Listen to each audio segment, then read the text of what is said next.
Ang alamat ng lamok mula sa mga kwento ni Lola Basyang ni Severino Reyes. Noong unang panahon, sagana sa lahat ng bagay ang bayan ng Tungaw. Mataba ang lupang taniman dito, masasaya ang mga tao, ngunit marumi sila sa kanilang kapaligiran. Madalas na naglulusak sa dumi ang mga bakuran, nagkalat ang mga balat ng prutas kahit saan, nanlilimahid ang mga bata sa daan. Isang araw na hintakutan ang lahat sa biglang pagkawala ng ilang mga tao. Walang nakakaalam kung saan sila napupunta. Padalas ng padalas ang mga nawawala, kaya't lumapit ang taong bayan sa kanilang makisig na hari upang humingi ng tulong. Magbantay tayo sa bawat sulok ng ating bayan, sabi ng hari.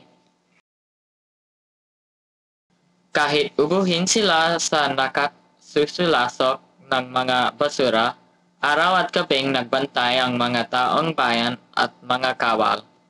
Hanggang sa makita nila ang paglitaw ng higanteng si Amok sa may paanan ng bundok. Kinuha nito ang isang magsasaka at agad na nilulon. Wala nang sasarap pa sa maruming tao, burp, dighay ng higante. Wala tayong laban sa higante, panlulumon ng isang batang nangungutib ang kamiseta.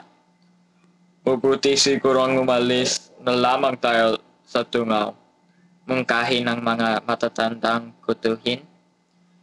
Iwanan kaya nila ang kanilang maruming bayan?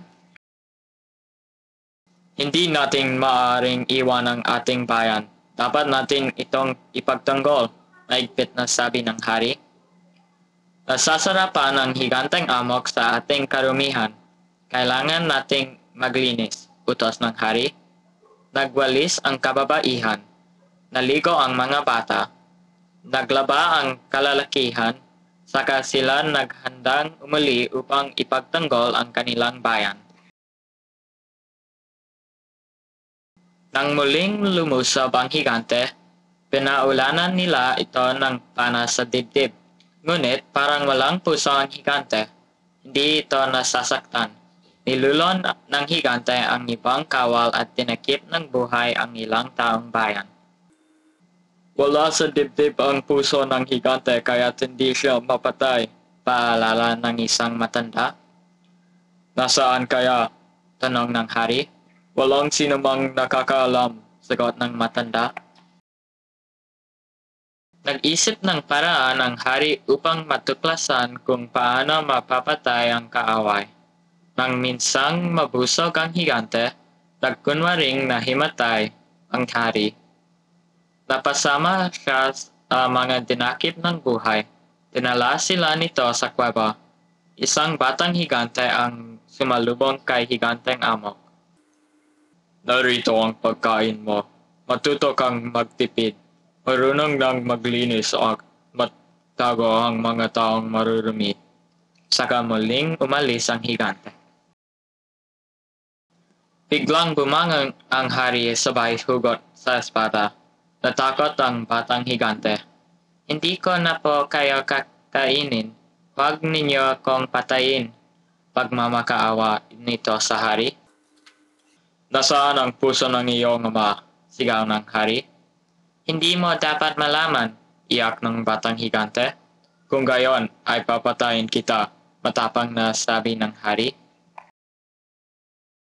Nasilong ang puso ng aking ama kaya't nasasarapan siya sa iyong kabahuan at karumihan, nangangatog na sagot ng batang higante.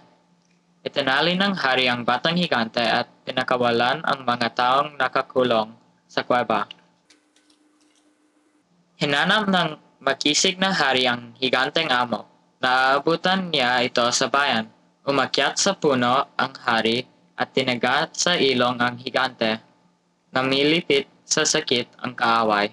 Kinuha ng taong bayan ang batang higante sa kuweba at itinali kasama ng amang higante.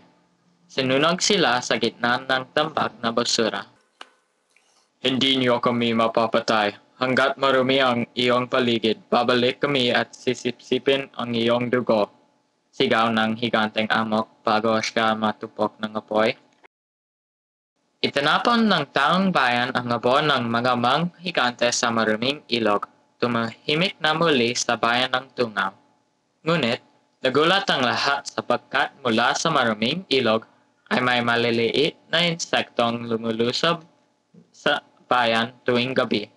Naninipsip sila ng dugo ng mga tao. Naaalala ng mga matatanda ang sabi ng higanteng amok bago masunog kasama ng anak. Nilinis ng mga taga-Tungaw ang kanilang maruming ilog. Dumalang ang maliliit na insektong naninipsip ng dugo.